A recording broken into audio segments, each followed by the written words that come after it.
ठाणे महापालिका क्षेत्रात एकूण 81 अनधिकृत शाळा असून त्यात 19,708 विद्यार्थी शिक्षण घेत आहेत। या सर्व 81 शाळांच्या विरोधात ठाणे महापालिकेच्या शिक्षण विभागानं पोलिसात तक्रार दाखल केली आहे। त्यापैकी 68 शाळांच्या विरोधात पोलिसांनी FIR नोंदवला असून उर्वरित 13 अनधिकृत शाळांविरोधात FIR नोंदवण्याची प्रक्रिया सुरू आहे।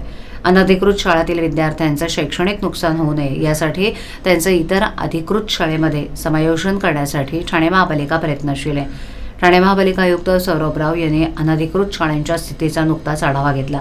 या शाळांची नोंदणी नाही, काही अनधिकृत शाळा अनधिकृत इमारतीत आहेत, काही अनधिकृत शाळा निवासी इमारतीत भाड्याच्या जागेत असल्याची माहिती उपायुक्त सचिन सांगळे यांनी दिली। या सर्व अनधिकृत शाळांची यादी स्थानिक वर्तमानपत्रात प्रसिद्ध करण्यात आली आहे। तसंच शिक्षण हक्क कायद्यानुसार या अनधिकृत शाळांना 52 कोटी रुपयांचा दंड करण्यात आल्याचंही उपायुक्तांनी सांगितलं। अनधिकृत शाळांपैकी सर्वात जास्त शाळांची संख्या दिवा प्रभाग समिती क्षेत्रात आहे। त्या अनुषंगानं दिवा प्रभाग समितीनं या अनधिकृत शाळांविरुद्ध कारवाई सुरू केली आहे।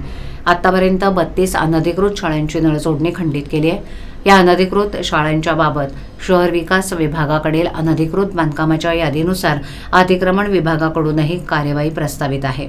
ज्या अनधिकृत शाळा नियमित होऊ शकतील त्यांना सर्वतोपरी मदत करण्याची भूमिका पालिका आयुक्तांनी मांडली आहे। 81 पैकी 5 शाळांनी त्या दृष्टीने आवश्यक कागदपत्रांची पूर्तता करण्याचा प्रस्ताव दिलाय।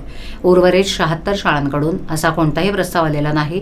त्यांना आणखीन एक संधी द्यावी असे निर्देश आयुक्तांनी दिले आहेत।